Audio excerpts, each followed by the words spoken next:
Mais en tout cas, ça augmente en flèche là, plus 5,90 pour l'or en 24 heures et plus 0,16 pour l'argent. Ça monte en flèche pour l'instant.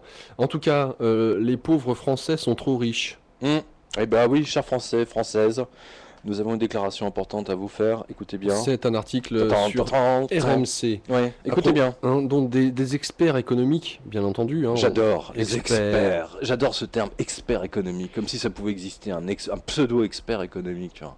C'est expert en crétinerie, oui. Là, ils sont bons. Hein. Experts économiques, s'il te plaît, de la Commission européenne. Hein. Ah bah, D'accord. encore mieux. Alors, qui ont jugé le SMIC français trop élevé. Eh ben oui. Là-dessus, un universitaire est venu ajouter son grain de sel. Un universitaire, attention, c'est des mecs qui ont jamais travaillé de leur vie, ça. Tu vois, ça, le mec, c'est les universitaires, c'est des mecs qui ont jamais travaillé de leur vie. À condition de donner des Ça cours, passe ce que c'est. comme Monsieur Oui. Ferry, hein, Ah bah, 4 Monsieur 000 euros, Ferry, bon, tu sais que Luc Ferry, c'est l'anagramme de Lucifer. Hein. pas mal, pas mal. Tu savais pas? Ah, c'est tout à fait ça. Luc Ferry, tu le prononces, Ah oui, d'accord. c'est Lucifer. Pas mal. Donc, qu'est-ce que nous dit cet universitaire qui est venu ajouter son grain de sel? L'idée n'a rien de saugrenu pour Pascal Salin, professeur d'économie à l'université Paris-Dauphine. Oh, bah oui, pas surtout Paris-Dauphine, hein, le centre du libéralisme. Hein. Pour lui, le salaire minimum est, je cite, un des obstacles importants à l'emploi. C'est un créateur de chômage. Lorsqu'on impose à un jeune qui entre sur le marché de l'emploi un salaire de base faible, on lui enlève une chance d'augmenter sa productivité. Moi, je préférerais qu'on supprime carrément le SMIC. Je suis persuadé que le niveau de chômage baisserait beaucoup. Le salarié serait dans une situation de pouvoir négocier un salaire beaucoup plus élevé. Alors oui, mieux vaut lire ça que d'être sourd. Non mais c'est fabuleux d'entendre ça. Je n'arrive même pas à comprendre que cette information a été reprise par les agences de presse. Mais si elle a été reprise par les agences de presse, c'est qu'il y a une raison. C'est pas par hasard que l'autre zouave là, je le déteste tellement que je n'arrive même pas à retenir. Vauquiez. Vauquiez. Alors celui-là, déjà, les gens qui sont au chômage, qui touchent déjà le minimum, donc soi-disant, bien sûr, et en même temps, on apprend que les gens les plus riches ne payent que 15% des impôts, alors que la plupart des Français sont littéralement écrasés sur les impôts.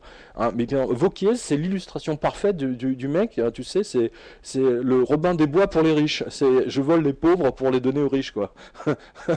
C'est vraiment ça. Et donc ça, cette information-là, elle va exactement dans le même sens. Hein. C'est-à-dire que le SMIC est trop cher. Hein. Et c'est la Commission européenne, bien sûr, mais qui d'autre? Hein. Qui d'autre?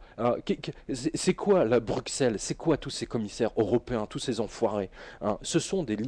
Ils ont été mis en place par les Américains, hein, pour mettre en place le libéralisme à l'américaine. Hein. Et maintenant, vous voyez, personne n'a mis en cause le SMIC depuis 40 ans en France. Qui le met en cause? Putain, ce sont les Européens, les commissaires européens. C'est un vrai scandale. Ça devrait révolter les gens. C'est grave. C'est grave. Attends, on essaie de dire à tous les gens qui sont au SMIC qu'ils gagnent trop? Putain. Ah, moi, ça me révolte. Je les ai là. Ça me révolte. Je te jure, ça me révolte. En route vers la révolution. Le panier de la ménagère à 600 euros. Les lecteurs belges tiens, dans le même sens. Allons-y, allons-y. Sont tombés sur cet article de la RTBF, en fait une dépêche belga, et ils te l'ont aussitôt envoyé, bien entendu.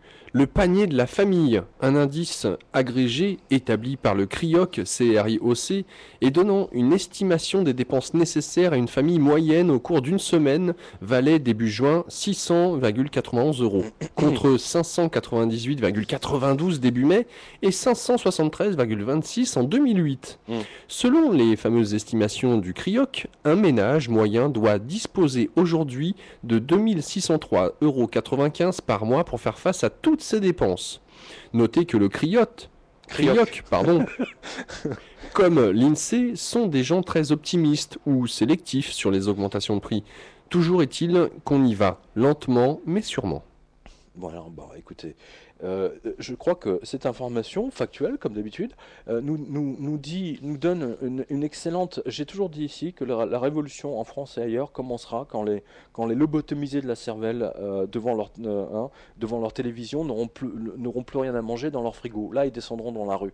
Hein. Mais tant qu'ils regardent, je sais pas quoi, l'île de la tentation et leurs autres débilités made in TF1, il ne se passera rien. Mais là, on s'y approche à cette c'est intéressant quand même, le panier de la famille, hein.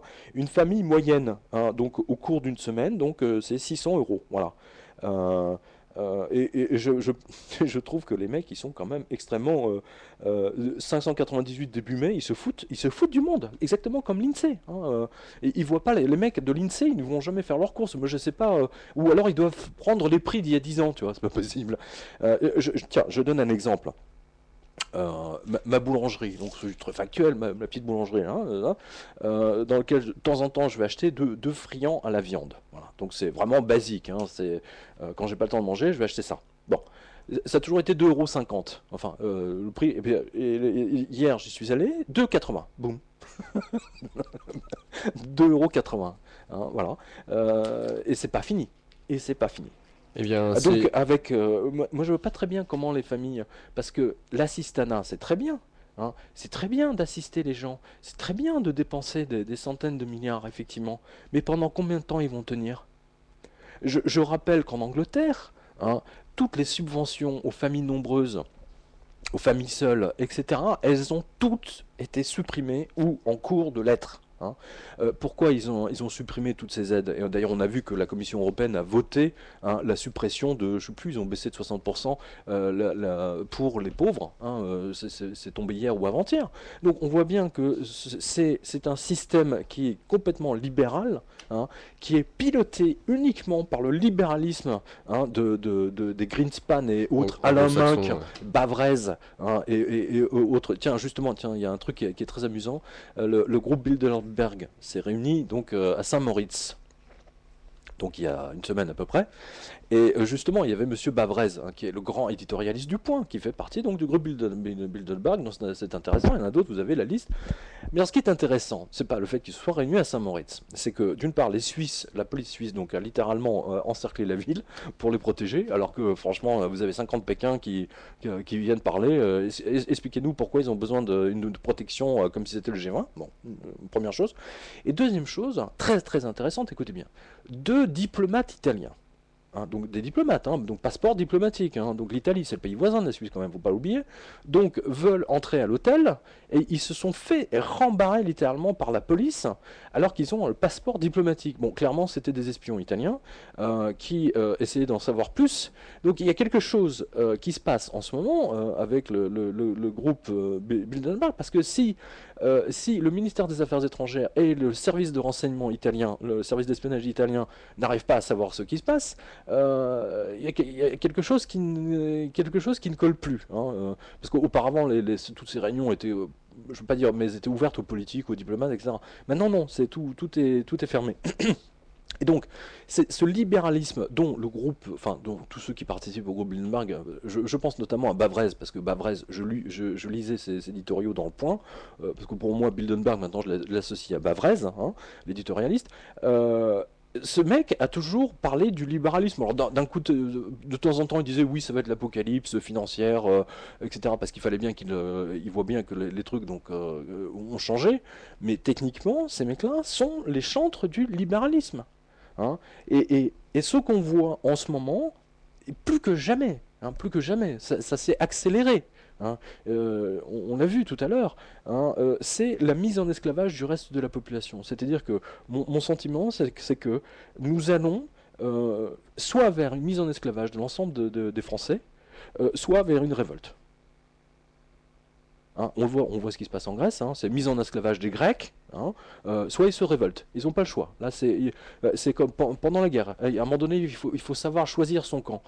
Mais plusieurs lecteurs m'ont fait observer cette chose, c'est qu'une bonne partie de la population, au moins 30% de la population, vit des subsides du gouvernement. Hein. Donc ils ne se révolteront pas parce qu'ils ont trop peur de les perdre. Je pense notamment à tous les retraités, etc., parents seuls.